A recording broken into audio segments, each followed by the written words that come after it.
Hey, are you there? Yo, how's it going? Sorry, my thing's weird lately where I have to have the video call started before the recording program is running because otherwise the browser has an issue or something like that.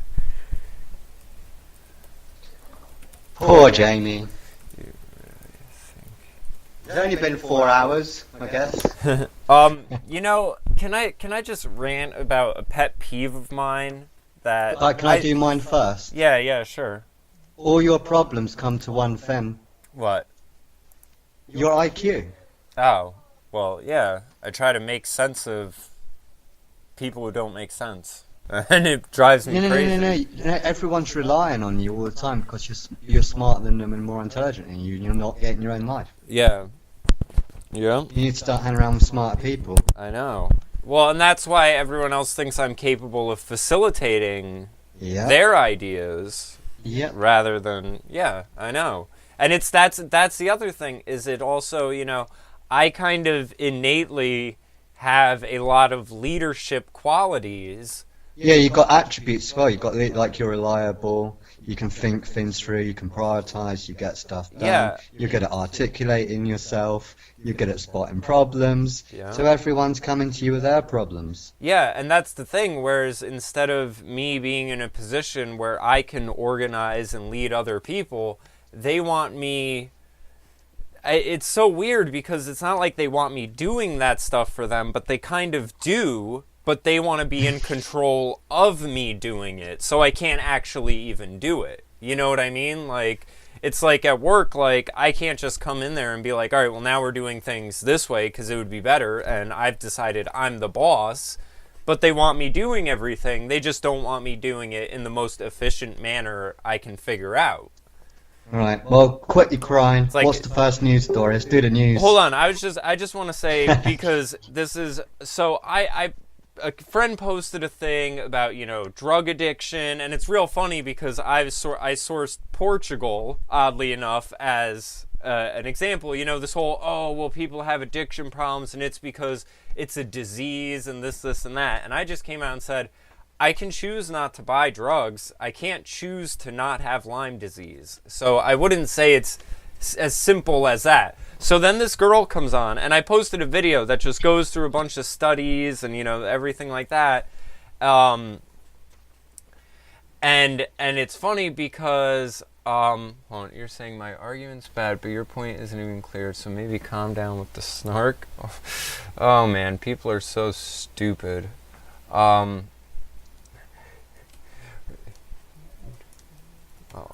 on, who claimed anyone was dying because of expectations? People who dismiss YouTube.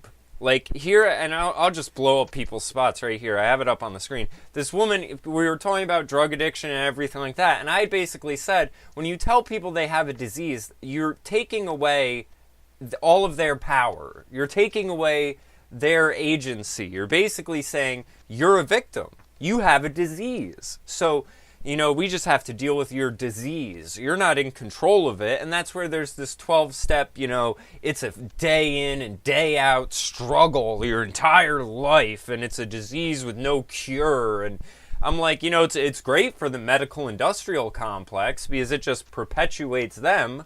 I said, but I've had other friends who have had far better results just being told, it's a choice, you're in control of your choices, you can choose. You are the factor.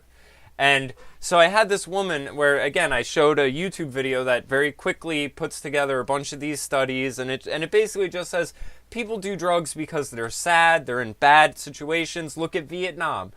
Tons of people were doing heroin in the midst of the war. When they came back home, they didn't need rehab, they weren't addicts, they got right back to being with their family, and they were happy with no problem whatsoever. And it doesn't fit with the whole disease narrative. So I put that forth, and all anyone is saying is, but that's a YouTube video. But I can't. Yeah, anyone can put up a YouTube video. Yeah, anyone can put that up. Yeah. Can't you believe anything that's on YouTube, Jamie? Well, but here's the thing. Like, and I just said this to a person who said, I worked as a counselor. I read books. I don't get my info from YouTube, this, and that. And then they just went on to agree with me the whole time. So I told them, I said, so you just dismissed YouTube, which is like saying, well, I can't believe what's in a book because it's a book. Dismissing... No, YouTube's better than a book because it gets voted, it gets consensus, and people can give feedback that you can see in real time. So the good ideas get voted to the top, the shit ideas get voted to the bottom. Well, yeah, that's the other thing. You're right. On YouTube, there is comments and feedback and votes and... And that's how an encyclopedia works. It becomes a consensus. In fact... Anyone can put information into an encyclopedia, and it's up to someone to debunk it, and until it's debunked, that's the consensus. An interaction with the... No, are you gonna just... do you want to do that, or should we do this podcast? I mean, stop annoying people on Facebook. Well, I'm just adding that in because, I completely forgot that you're right. There's a democratic aspect of YouTube, basically. Just a journal where you can go to a book and get one person's idea, or go to YouTube and get thousands and thousands of well, and that's conflicting. And the other thing I was saying to the person is, I said, dismissing the medium rather than the substance, which makes you look foolish, old, and outdated. It's called technology. Welcome to the future. YouTube has books, journals, college classes, lectures, conferences on science and technology, etc. It's a medium, and it's silly. I don't know. It's silly to dismiss it, and I see people do that all the time. I'm encouraging you. Well, I'm done after that. There's nothing else left to say. I mean, people are just silly. But anyway, I just wanted to say that. That's one of my biggest pet peeves is people who will, and they do it with other things where they'll dismiss InfoWars but won't want to deal with, and this will lead us into the first topic, the gay frogs. People will dismiss... Jamie, there are gay frogs. Alex Jones was right. They're putting estrogen in the water. The frogs are turning gay. Yeah. The fish are becoming suicidal. They're not even they're trying to swim away from the prey anymore. Yeah. They swim up to the prey. Yeah, and so you had it come out in mainstream media again, where all the amphibian life are having issues because of all the substances in the environment and everything. And, again, people just dismiss InfoWars and say, oh, well, you can't believe that, because it's InfoWars, and never want to deal with the actual information. Well, how are the fish becoming gay and the frogs? Well, part of it's, birth control runoff. That's what I wanted you to say. So, I mean, it's a different thing. I mean, if it's happening to the fish and the frogs and these women, I mean, I've only thought about this, but if women are on the pill, then they're not going through their natural cycle. Yeah. And they're that's completely also switched off to their... That's also why you're having such high rates of breast cancer in women. From being on the pill and, them ending up sterile because their body basically thinks they're pregnant all the time. Yeah, but isn't part of being the woman going through the actual cycle?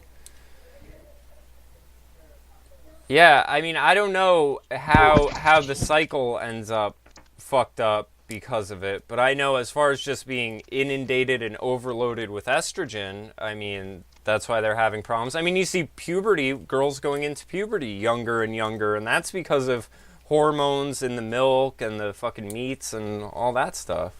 Well, the women are becoming men. Like when we go out drinking now, we see it's the men that are trying to grab the men. It's the women that I saw 3 punch-ups in the club last night. All women. Really? Yeah, no blokes started the fight. And all the blokes are standing there like gentlemen with the éthique, and all the women are going crazy. They're getting so drunk. The only people I saw throwing up on the street were women. The only people I saw falling over because they drank too much were women. Well, you're right. They do. And all the men were quite sober. Yeah. And it's like it's been totally reversed. Yeah. When we were watching this program, like Chris said, my friend said, "Oh, you're reading too much into it, Paul. There's not this attack." And this film came on. It could have been Sex and the City. It was like the same cast. And when we were watching the film, these women would be in like, they own this massive mansion in Hollywood. The only people in the house, the only friends that were there were all women. So you have 10 women in this mansion, you know, drinking, doing lunch. None of the women had a man with them. Not one.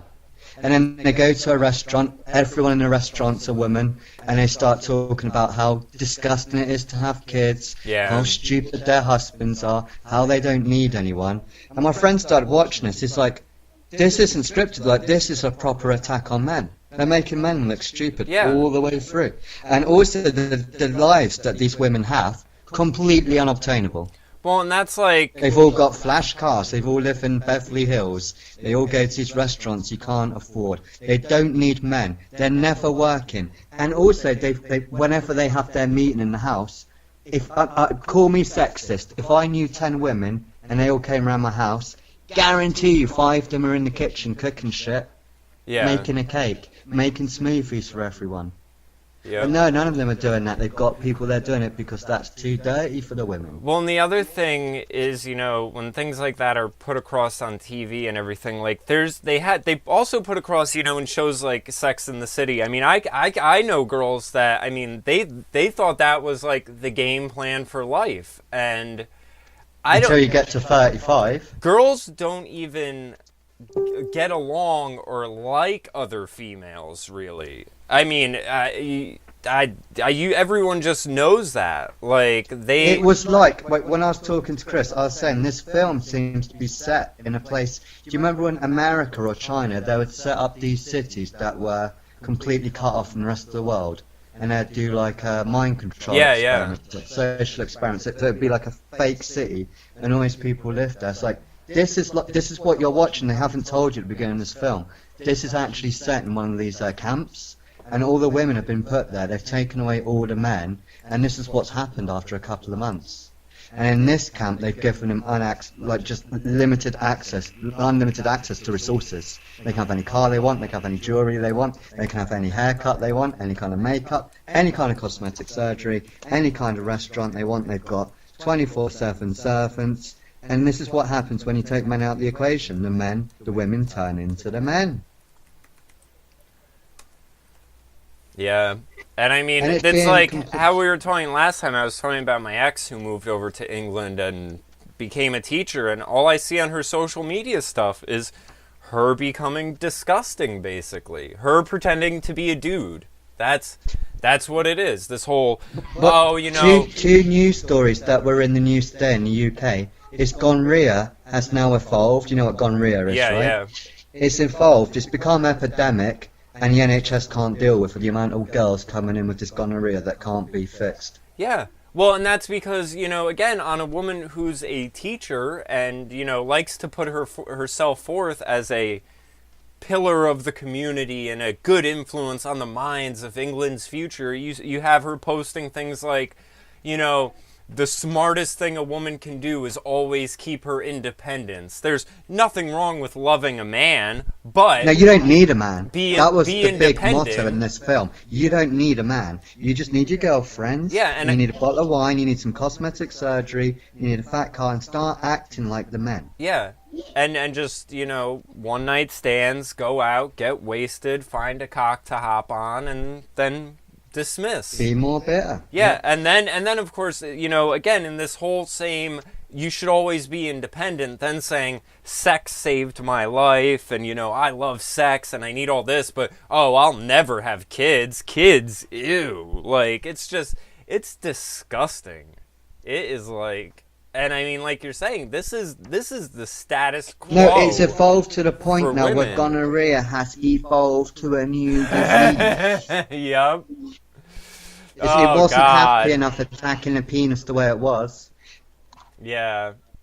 And some people are saying, well, it's down to people not finishing the antibiotic schedule, but I'm like, no, it's not. It's down to society being sick. Yeah, and you have it where, here's the other thing too, people are getting antibiotics from like I was just saying, the milk, the meats. I mean, that's why you have all these things that are becoming antibiotic resistant, because people are actually getting a constant stream of antibiotics into their system.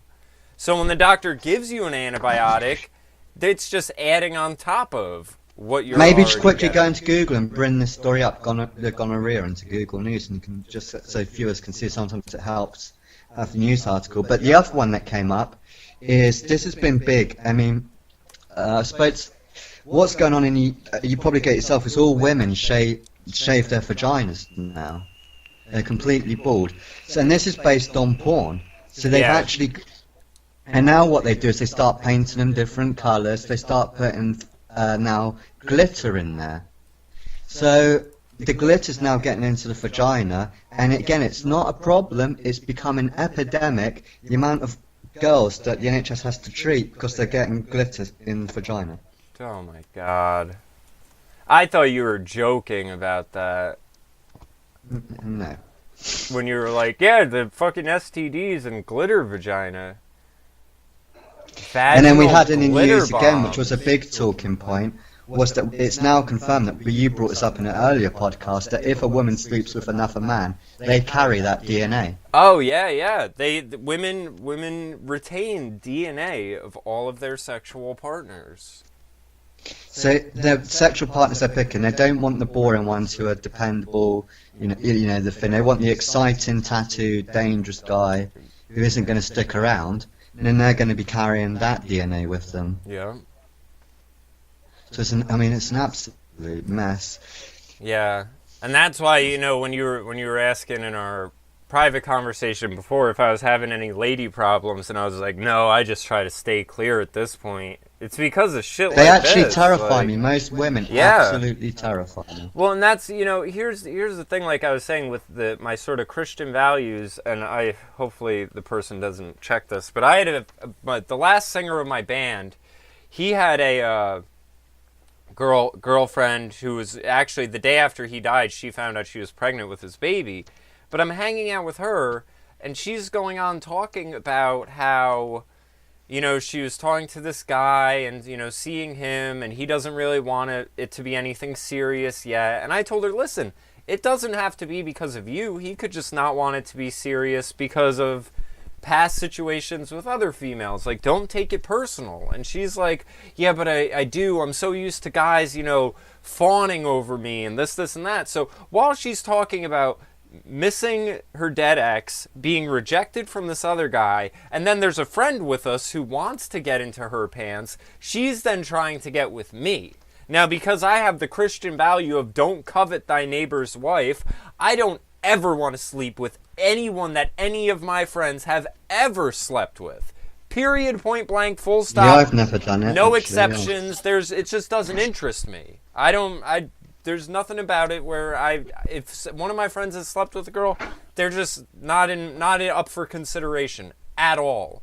But I mean, this girl was like coming on to me, and I'm just thinking, like, you were trying to use me to make my friend who's here trying to get with you jealous because you feel and destroy his relationships. It's not just getting them because jealous. you feel rejected by this other guy. You've just brought both of us in as pawns to try to boost your ego. Like, it's so. I mean, they're so insane. When we went to the club to try and meet women. The other thing I noticed, we went 2 nights in a row.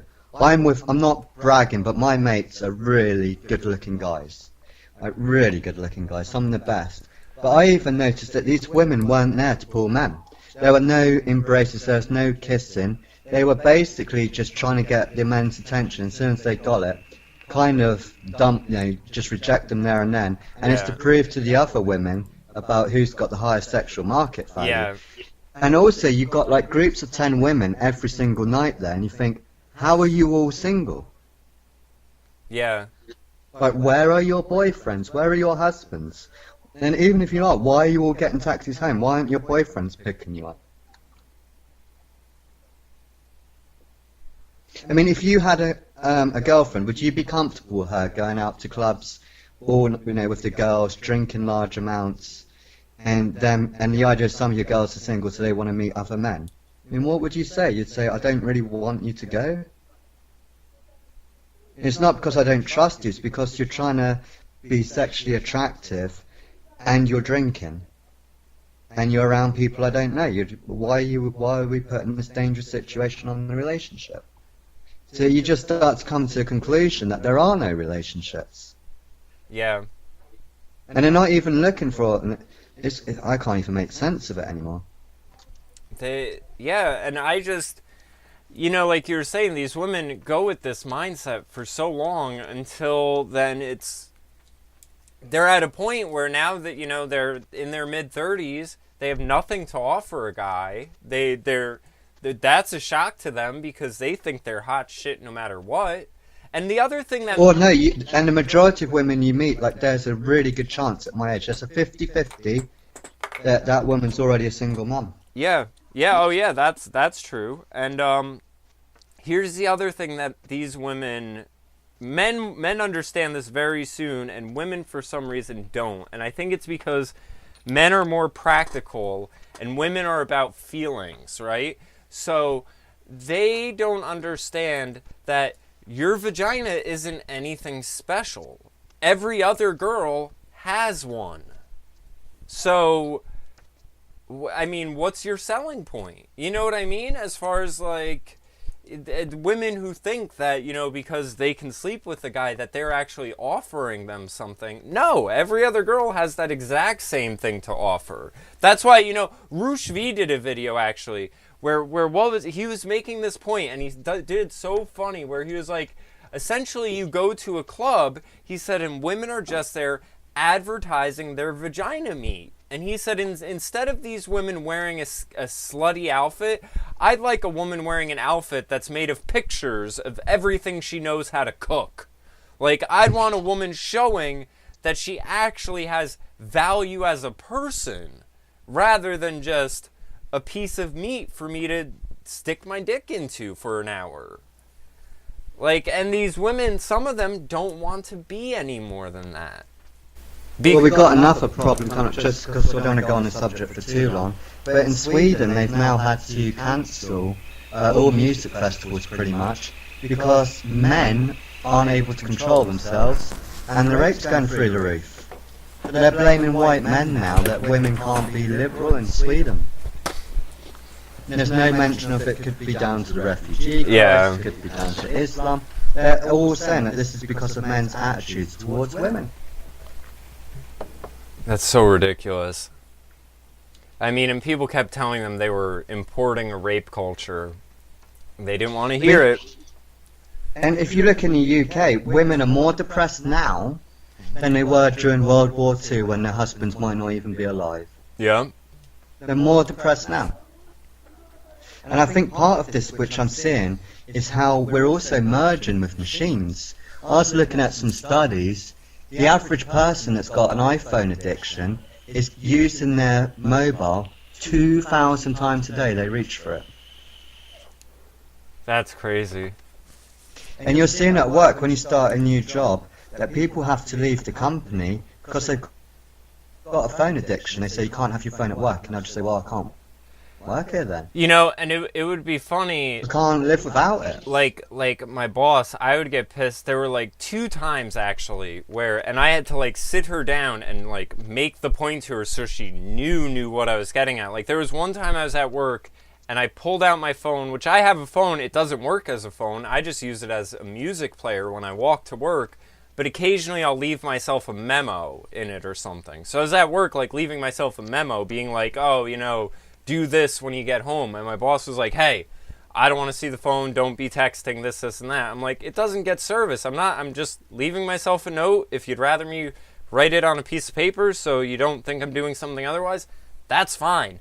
And then there was one day where I had to work down the block. It was like a street festival type thing. And she had to be at the store, so we needed to be able to communicate. So I brought my mom's phone in. And next thing I know, it keeps going off. So I'm on it texting my sister to be like, Mom doesn't have her phone with her. I have it, so stop hitting it up. I'm at work. And my boss was like, I know, I asked you to bring this. I don't want you texting this. And I'm like, listen, I'm trying to tell people to stop. I said, the reason I don't have a phone is because I have no interest in texting people, so I don't appreciate you coming to me trying to reprimand me for something I am not even don't have interest in. I have an interest in not doing it. Like, so I'm on the same page as you. I'm in fact way beyond on this page. You don't need to bother coming to me with that. So I mean, when I hear things about people and having like the phone addictions, I wonder if that's also why I get so crazy around people, because they all... Yeah, because people have got low attention spans. If you're having to grab your phone 2,000 times a day is the average for someone that's got a phone addiction. I can't remember what the numbers were for how many people actually have phone addiction. But when you go to a restaurant, you'll see a mum pull up the child, and it's a toddler, and the first thing they'll do is sit them in front of an iPad to keep them quiet, and then they'll pull out their phone. Well, and I also have it where my sister's kids, for example, if you see them in front of a TV, they will sit, and you're talking a big TV, and I'll be like, you can't see the whole screen from how close you are sitting. And people don't understand, why are they doing this? And it's like, well, if the first screen you put them in front of is a cell phone, they're going to think no matter what screen you're on, you're supposed to be 2 feet away from it. Like, that it should be arm's length away. Think what their addiction, like if an adult's at 2,000 times a day, what's that kid going to be like when they become an addict? Oh my God. It's going to be a thing where we're actually going to be wired to the technology. And the worst thing is I've had it where in my day and age, being in school, you were not supposed to have a cell phone in school. Nowadays, parents think the kids need a cell phone in school because somehow you can send your kid to a shit school where there might be a fight every other day, or a kid might fucking attack a teacher, or a teacher might get stabbed by another teacher. Again, all things that happened in my local school district. So, of course, the parent is going to want to have constant communication with the child if you sent them to a fucking ghetto-ass jungle for a school. But, I mean, how bad is that? How bad is that parents will just say, oh, well, I'll send my kid to a shit school district. I'll just have the peace of mind of giving them a cell phone. Like, what the fuck? I mean, again, like you said, my high IQ, I'd drive myself crazy trying to make sense of any of this. The other thing is, you need to bring this up, because I don't do it justice. You can bring this up on Google. But the iPhone screen, and the screens, the blue screen, that's the blue light, it's actually rewiring the brain. Now, when you go to a cinema, they use flicker rates. So when you're watching Batman, and all these grown men get into Batman, it's because the flicker rate is putting you into a light alpha state of... It's changing your alpha state brain to like more beta, I guess, and it's bringing your brain down to a slight hypnotic level. Yeah. So you suspend belief, and it becomes... Otherwise, you think, well, this film isn't believable. There's no way this could happen in real life. Well, they use these flicker rates to start bringing you in, and then they do the countdown to the film, like in 10, 9, 8. And it's like you do it in like hypnosis, like 10, getting more sleepy. And you think, if children are doing this, not only are they getting an addiction to it, they're getting this reward system to it, but also, I don't know what it's like for you when you were a kid. Imagine being out of work when you were 20. What can you do all day? You've got 4 TV stations and that's it. Yeah. You're going to go crazy within a couple of days. But now if you're out of work, you've got Xbox, which is like this virtual reality. It's a lot like a drug. You're leaving your reality. You're getting reward systems from it. Well, that's like how I was saying, you can have people who are spoiled without being rich, because there kind of just is so much to entertain and keep busy that you can just sort of putz around for years on end. And well, that's just Xbox. Then you go onto YouTube, any subject you're into you can delve into and just completely get enthralled in it. You've got any music you want, you can watch any film you want. You don't just get like a TV series now, you get whole box sets. And you're seeing the trend is to binge on it. So you wonder why so many people are disengaged, because they've got so many options that they're not even interacting with each other anymore. And you're seeing it with the phone, that people are getting more interested in getting likes from people they've never met on Facebook. They're more worried about not upsetting people they've never met on Facebook. They police what they say because they want to have more friends, more likes. And you just think it's getting to the point now where if they could connect it directly to your brain, I think people would queue up for it. I mean, I've had it where I have started talking like with girls and being kind of interested. And I'll tell you, when I throw out the I don't have a phone, it either goes one of two ways, where it's like, then they're just sort of not interested because they're like, oh, well, he's like an alien. Like, I mean, he's just, again, to someone who's checking it every so often and needs that constant, someone like this, the constant... They're getting a reward system. Social reward, yeah, for them to be like, oh, well, I'm not going to have any cellular interactions with him. They'll care more about, again, having this cellular, digital interaction stuff than the real-world interaction. I mean, there was one girl who, she was like, yeah, if it wasn't for my job, like, my bosses provide me with a phone. If it wasn't for that, I wouldn't have one either. That was a rare, very rare interaction for a female to be like, oh, yeah, I don't want one either. I have it for work. But, and also, the language is going down now. So, like, a lot of people are using text speak. Real language is getting thrown out the window. When people meet in real life, because they're texting all the time, they don't really know how to socialize. Yeah. And people get frustrated very quickly. They don't know how to speak to other people. They're not used to it. And even when I went to the pub the other day just to get some dinner, because I didn't have time to cook, there was one couple together, and she was on her phone for at least 15 minutes. The other guy got bored of it, and he started just randomly hitting his phone. And you're just thinking, even when you're out, you're bringing this with you. Yeah.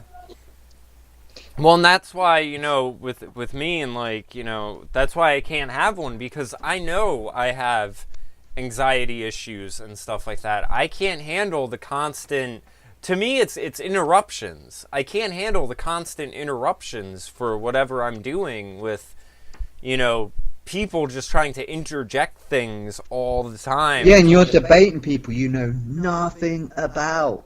Yeah. Could be any kind of crazy, and you're having these debates, throwing back. And it's like, once you've done 3 comments, you should be trying to bail out. I know I'm not perfect. Yeah.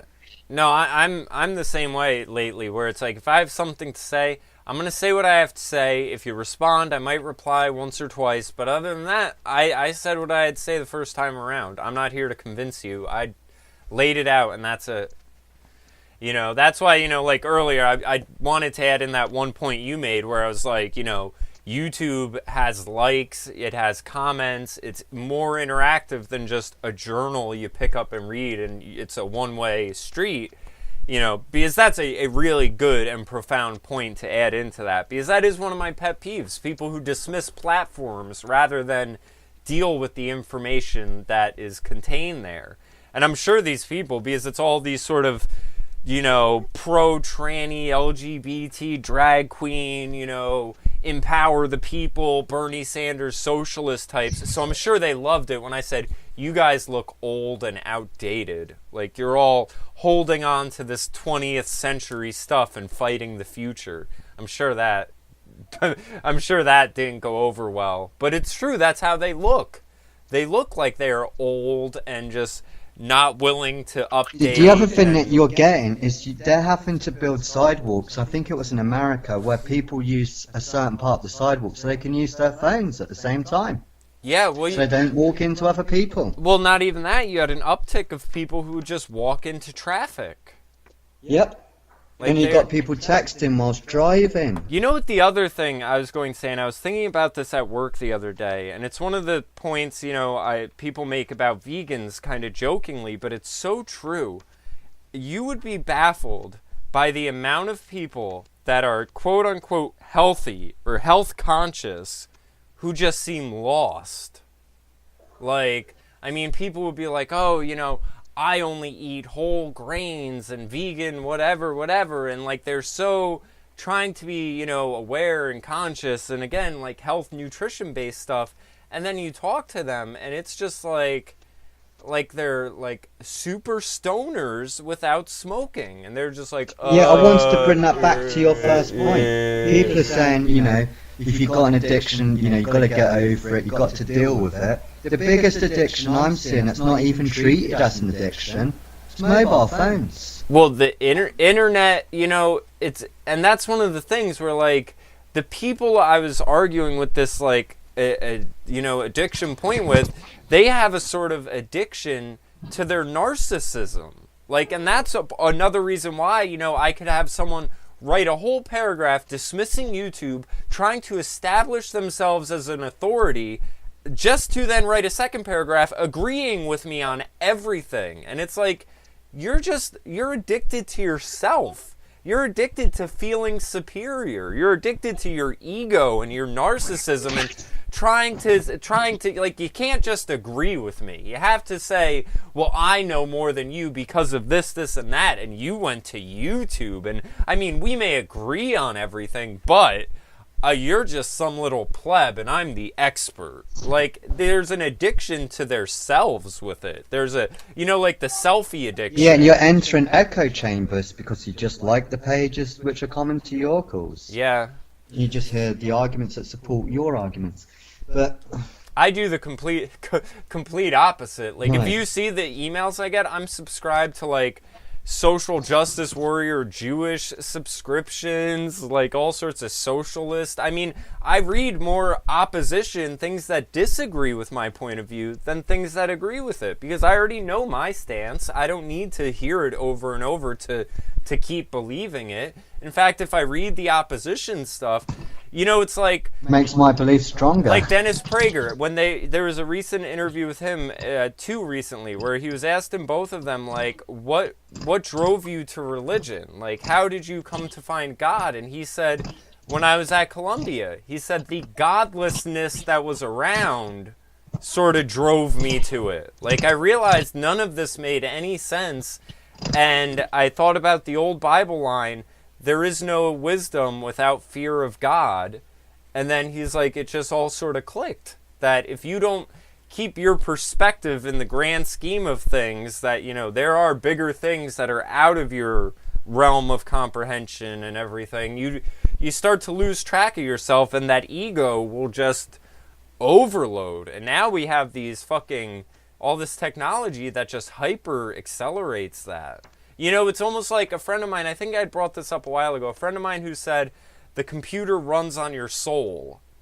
And it's like that concept, where it's like... Yeah, it's not based on time. Like, its concept of time is based on keystrokes. If people aren't making keystrokes on the internet just for a minute, the internet doesn't move through time. Its time's based on how big it gets, how it expands, and that's judged on how many people are doing keystrokes. Yep. And it's like, I may sit at a computer and I could create music and everything like that, and I could put out these things into the world and I want those to be my interactions with people. Other people who are just into glorifying themselves and everything like that, that's what they're gonna do with the computer. They will use the computer as a means in which to perpetuate their own narcissism or virtue signal or whatever. Like, it just sort of... The other big thing is, it reminds me of the Neon Demon film, where you have to embrace the demon. And what people are doing is they're embracing that reminds me real quick. State. Let me just throw this out here. Watch the movie Circle, because we should cover that. I watched that this week. It's Emma Watson. It's about technology and everything being watched and monitored and recorded. And people aren't even aware of it, that it's recording everything. It's put it on the cloud. It's looking for keywords. It's taking your selfies. It's doing facial recognition. It's doing facial, eye scans on you. It's all your details. Then that's connected to your house, and everything's smart. So it knows when you turn the lights on, when you turn the lights off, when you use the toaster, when you take a shit. It knows what you're thinking. It knows what you're predicting, what your plans are. It knows what your emotions are. It knows what sexually turns you on and what sexually turns you off. It knows what your fears are. And you're wondering what people are going to do with this data. And most people go, they're not interested in me. And the other thing is we're going to have this situation where the technology is going to get to the point where we're going to have a Terminator. And what I mean by a Terminator is time travel in police. Because it sounds stupid, but they're going to be able to time travel. And what I mean by that is, first of all, they're going to be able to use thought crime. They're going to be able to predict what you're going to do. and then stop you before you do it, which means that, you know, you're going to be convicted on your faults.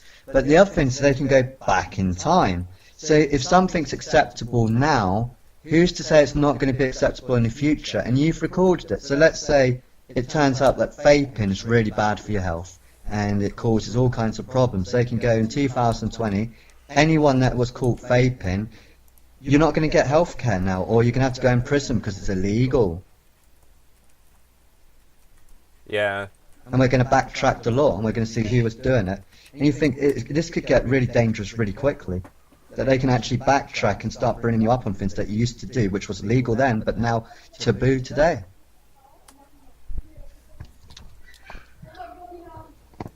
Yeah, and you know, the other thing is there's even in, you know, still getting pop-ups of people trying to, you know, this whole, oh, well, you know, you can dismiss YouTube because anyone can just do it.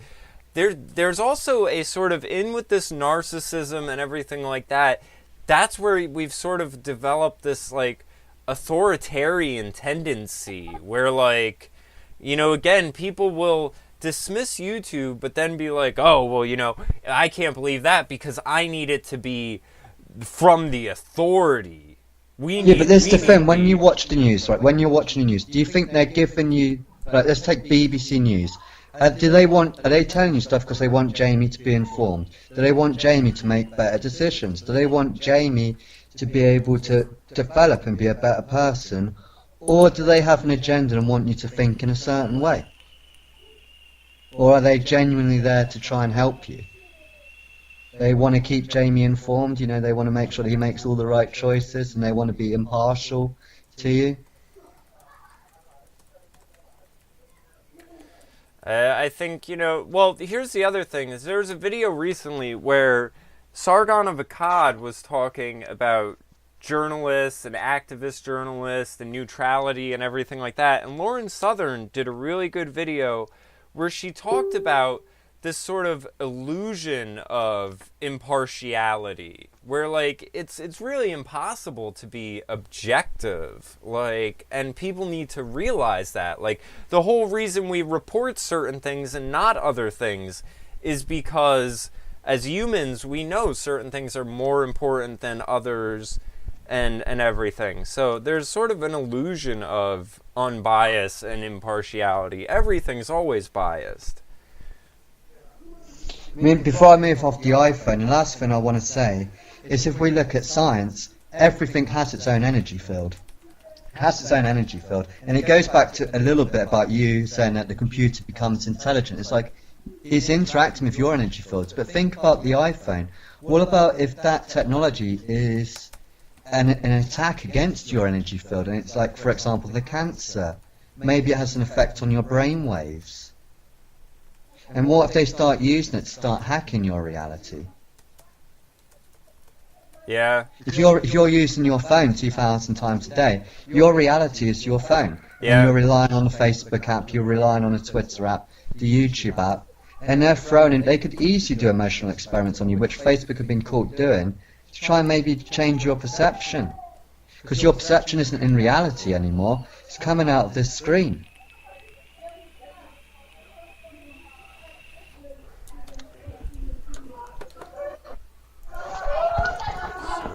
I'm going to rant too long about it. But I think you wanted to bring up some other news, which was like the Trump memes and stuff. Oh, yeah, and then CNN. the G20. CNN. You know, and let me just add one final thing on this, because it's a double-edged sword. Which goes back to them being the authority, right? And well, yeah, and it sort of can tie into all this CNN stuff. Again, I have people adding to these comments, they'll see it on the screen where, you know, I'm trying to tell people, like, if someone is on YouTube reading out of a scientific, peer-reviewed journal, what's the issue? And then the comment says, scientific journals deal in research, facts, and reproducing testing. Yeah, obviously. The nature of YouTube is too open-sourced. It's like citing Facebook for facts. And so I just said, so you're not for empowering people. Got it. I mean, because that's essentially these people, and I had put this forth, I said, you guys are really authoritarians. You don't want to have to think and comprehend. You want to have approved authorities to dictate. This is rooted in mommy-daddy issues from parental separation. This is the reason they had kindergarten in Prussia, which was adopted by the West. Because people will then, instead of having parents that guide you and show you how to discern information and, you know, sort through what's right, what isn't right by common sense and everything like that, we're now in a situation where we have authorities educating us to believe things that aren't true because the authority has told you for years and years and years and have rewarded you for believing illogical things. It's why there's the phrase, you'd have to be educated to be that stupid. Well, it's going to get worse now, because this is a crazy story. Sex robots are going through the roof, and they look hyper-realistic. They're going to be able to make little children. You can buy little children dolls, like Japanese dolls, and you think, these men are getting so sick that people can't communicate. They're not even going to have to communicate anymore, because they're literally going to rely on sex dolls. Yeah, I'd been seeing that making headlines, people being in love with their sex dolls and everything like that. So hold on. Anyway, let's get back into the war on the mainstream media, because it goes to my sort of people wanting authorities to dictate reality. So we'll start this first with Mika Brzezinski and Joe Scarborough.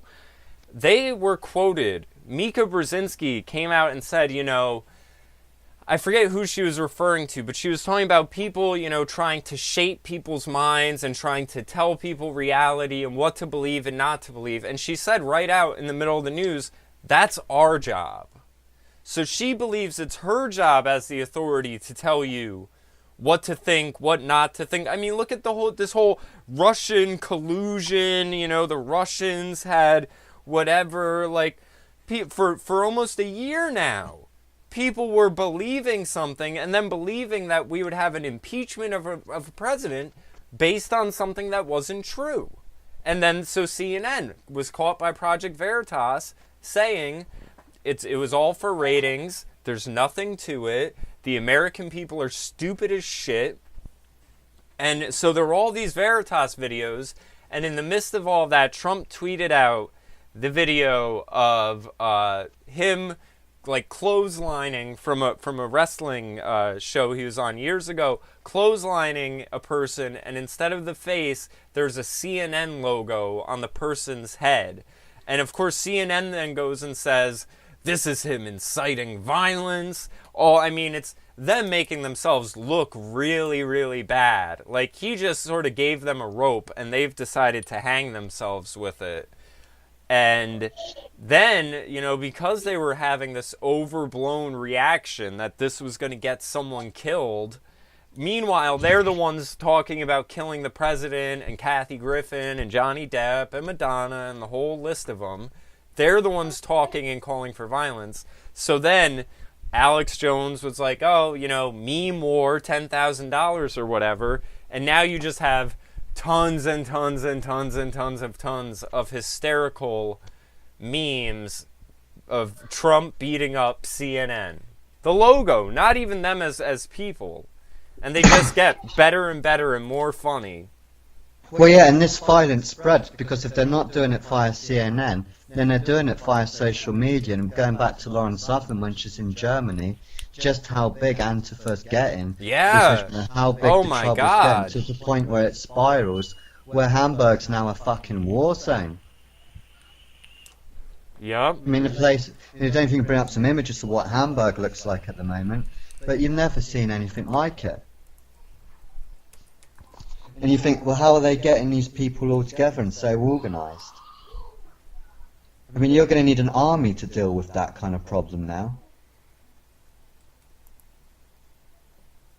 Water cannons at final anti-G20 march. Third night of violence. Oh, man. And this is Germany. Like, Germany's like quite used to be like, Germany's were renowned for never ever kicking up a fuss. Yeah.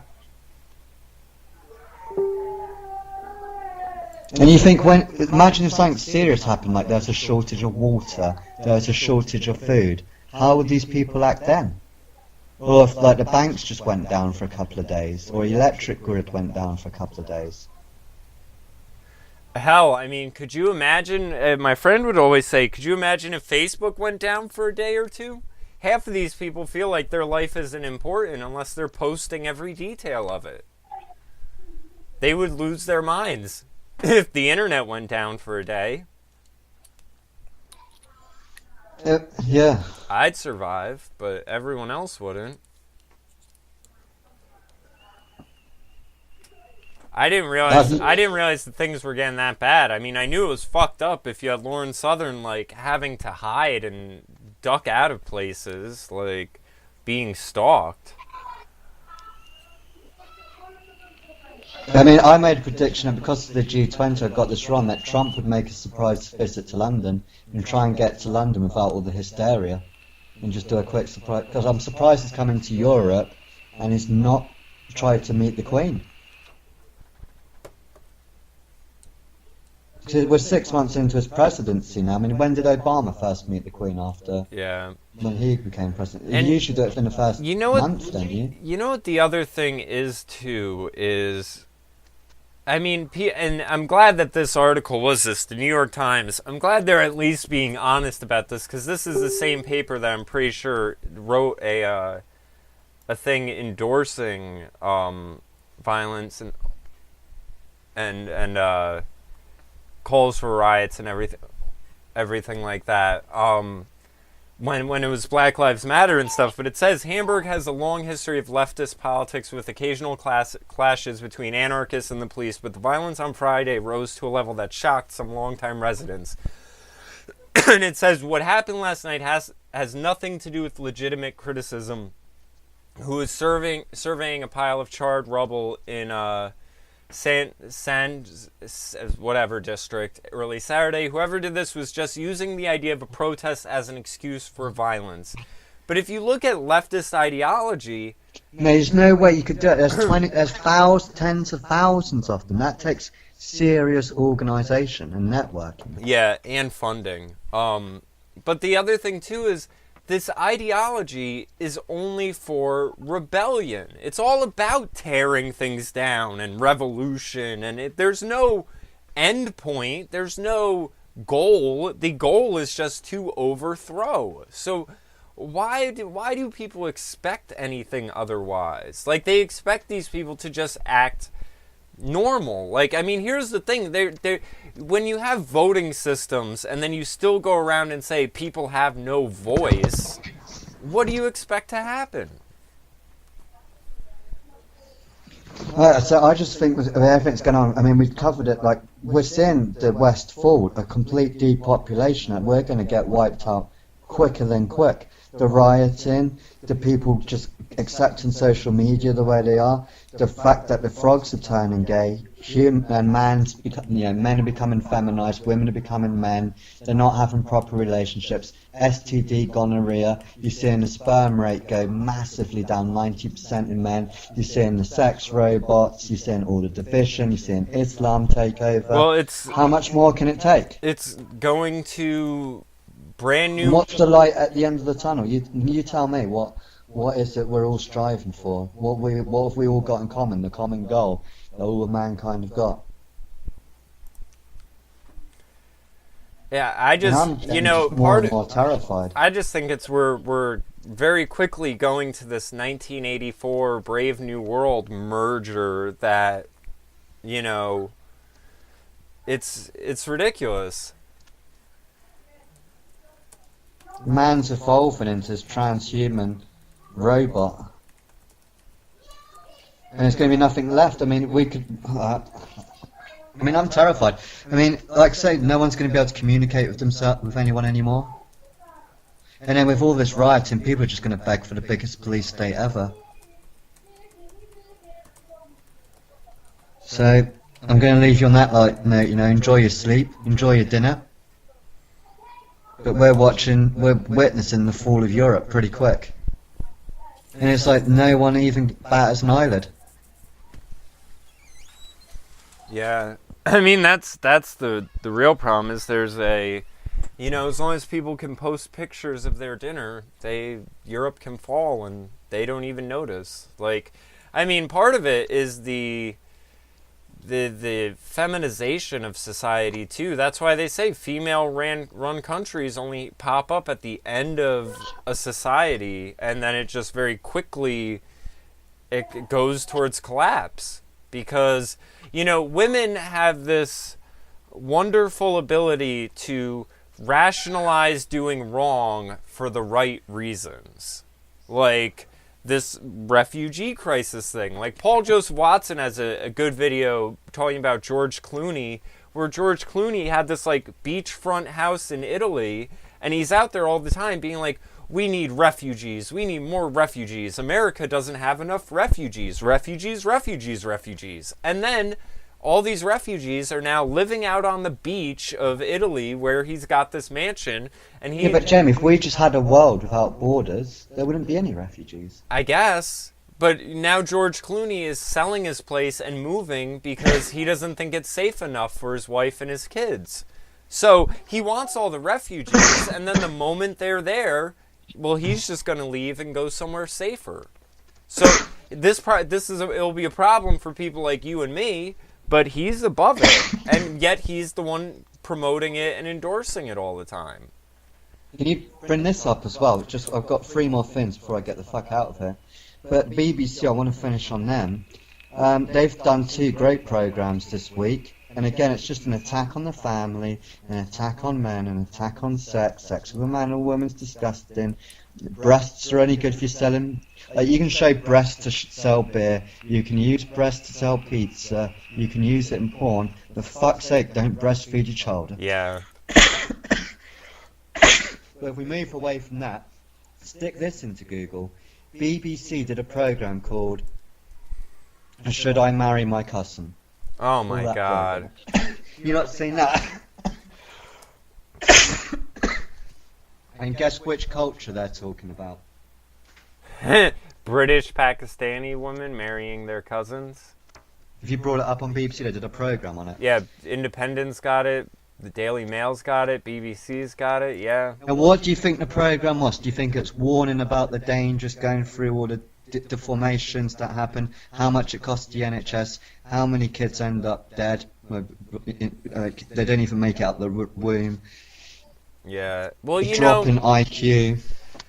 It's funny because the old saying, the more things change, the more they stay the same. I look at it and it could just be, I always think it's funny.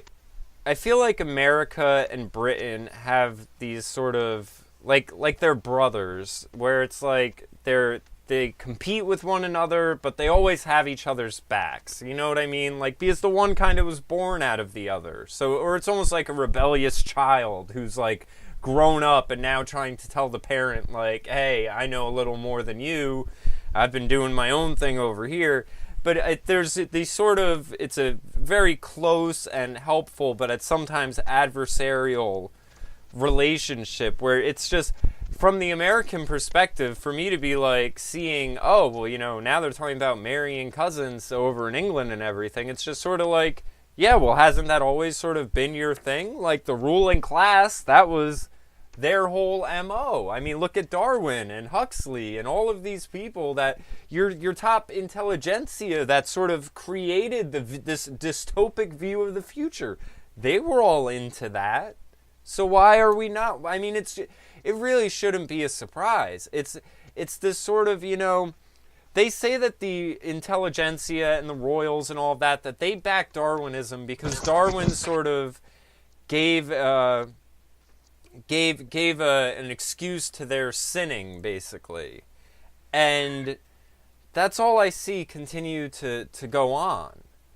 Where it's like, it's just sort of all these evils that people don't even want to acknowledge going on.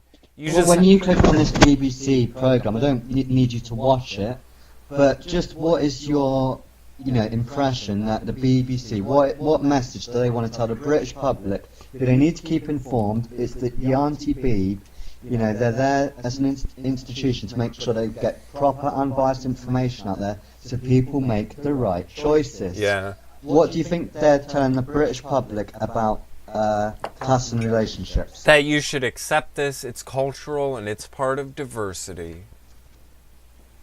Because if you look, the headline says 18-year-old Bradford-born Hiba faces a genuine moral dilemma. Should she marry one of her cousins or go her own independent way? And what happened? How can she go her own independent way? How's she going to do that? Where's she going? Well, she's just going to leave her family who pay her bills, got a roof over her head. And that's what she's going to do? Not have any friends, be completely segregated from the community, the family, maybe even turn up dead. Yeah. Is that what she's going to... That's the alternative, is it?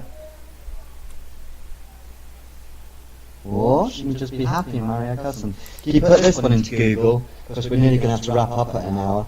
It's the other thing they put on the BBC was type in... Let me quickly find it. It was something like... give me 2 seconds. That they were looking at binary genders and how to deal with people that have got binary gender. So if you go into type in Google BBC BBC binary gender, and you can see they've done a program about how you should talk to people and how you can pick what basically on your emotion, how you feel is basically your genetic makeup. Have you seen that? It's like come up in Google. No, there's an older one that's coming up from September. I'm a non-binary 10-year-old. BBC social, gender is what you feel, not what you're... I don't know, maybe that's... Has it got these two mentally ill people? They look really mentally ill, and they're using them to basically explain what it's like to be a transgender. That's from October, too. I don't know why sometimes Google pops up where I can do a search by date. Yeah, it's called this, I found it. Type in this. Things not to say to a non-binary person. So, things not to say to a non-binary person, BBC.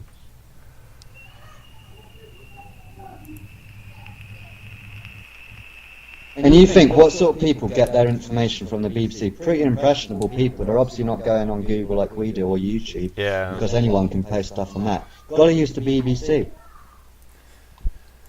Well, and that's sort of the thing I was trying to say to these people being like, oh, YouTube, I can't trust that. And it's like... But the BBC are telling you should have custom marriages, and that you should be careful what you say to non-binary people. Well, I was going to say... Consider being non-binary yourself, because we're all non-binary. I was going to say... You choosing to be a man, just like, Phyllis is choosing to be Phil. The same people that are dismissing YouTube because it's a platform where they might actually have to think about what they're hearing and do a little extra research like you and I would... They're the people who would just see this on the BBC and accept it all 100% without thinking critically about it. That's why they don't like YouTube, because it requires them to think. The BBC, well, that's an approved authority. They're an established news source, and it doesn't matter if they've never they been lie. caught lying. Yeah, they don't ever lie. They just get things wrong occasionally. Yeah, it's ridiculous. They've never covered anything up. No, it's not like there's a huge sort of pedophile ring that's sort of... No, that's historic, Jamie. Yeah. It just all suddenly stopped one day. They can't tell you what that day was and why it just all suddenly stopped one day. That's all historic and in the past. And people's attitudes were different in the 70s, Jamie. It was just different back then. Yeah. Yeah. I'm going to finish on some good news. You ready for this? Okay. Put this in Google. The Czech Republic have legalized gun ownership. And also 150,000 Polish people march anti-migrant. So you're seeing two different waves. Wonder why Czech Republic want to have gun ownership. Oh, I wonder what all these Polish people are marching about. I can take a guess. They want their culture back. Yeah. So put your iPhone down, stop watching the BBC, get to the gym, get fit, and stop burning down Hamburg. And what the crazy thing is, it's even saying it's a challenge to EU gun controls. They've tried to... Man, that EU is such a bad idea. Let's see, but the Czech parliament took a different view, arguing that allowing people to bear arms enables them to defend themselves against terrorism. We don't want to disarm our citizens at a time when security situation in Europe is getting worse. Show me a single terrorist attack in Europe perpetuated using a legally owned weapon. And it's true. I mean, it's, you know, look at France and all of that. Like, people are sitting ducks. So you can have people who will have guns and find a way to get ones, run up in a fucking magazine or a cartoon studio and just start popping people. Well, how do you think the show went? Do you think we uplifted everyone and gave them a good high energy? All this stuff we covered? Think they feel more positive about life? Hopefully. Yeah, right. I mean, or Czech Republic. But I mean, other than that, I mean, the other thing is, like, when it comes to a lot of the stuff with women, I feel like, you know, and I feel like I'm never going to have sex again. I'm never going to have children. I actually feel like just killing myself because there's no point living. That's the whole point of life, and it's been taken away. You know, and I don't feel inspired to do any music anymore because there's no women in my life. I see that too, where it's the whole idea that men will build civilization in an effort to get women. But if men look around and they don't see there as being any good women, that takes a lot of the incentive out of them to do anything. Yeah, and they can marry a robot. Yeah. That doesn't give them any shit. That gives them the satisfaction they need. They've got all the porn they need. And watching porn is affecting people's sex, that they're getting stuff that... they're doing stuff that women are disgusted by, and that breaks the relationship. Or they've got completely unrealistic expectations. Or if a woman isn't, like, perfectly formed, they can't get a boner. Yeah, or you have the other end where I've been with girls who they like porn, and I hate porn. they sort of want sex that isn't that romantic, but again, they want to be independent, so they'd rather have a guy choking them with their cock and, you know, doing all sorts of just sort of semi-violent, degenerative stuff. And because, you know, let me put it like this, it's sort of... The men want to settle, the women want to go out and... Yeah, but it sort of balances things out. Like, think of it like this. If a woman's natural nature is to be sort of submissive and caring and everything like that, but instead they're going around pretending to be a man all day long, well, they got to find a balance. So that's why in the bedroom then, they'll want to be tied up and hit with a whip and because they're over accounting for trying to be a dude during every other hour of the day. Well, the last thing I want to throw in now, we're never going to get this finished, but the other thing is they're making a market for the pharmaceutical companies, because as soon as all these women hit 30, what's the doctor going to say to them? No, you're depressed. Yeah, here's a pill. It's not that you've been making shitty life choices and you're having problems with the consequences. But, alright. And then, I mentioned this before, like, just to finish off, we're going to see this with the refugees, the same, like, when they all come to England, they can't get a job, they don't speak the language. What's the first thing that's going to happen to a refugee when they're in Britain for a couple of months? Oh, you need to go see a doctor. What's the doctor going to say? Oh, well, it must be hard for you living in this new country, being from a war-torn country, not having your family here. Why don't we give you some antidepressants, some psychotropic drugs? That'll make things better, and then it would be safer for the community if we have lots of people from Islam on psychotropic drugs. And then we've got loads of crazy women on psychotropic drugs. Yeah. You're just going to see people just completely we're going back to addiction. They're creating the addiction. Yeah. Yeah. I mean, a lot of this stuff, I think it's just that... Seriously, what are they going to do if all these refugees that come into Germany and they feel depressed? Yeah.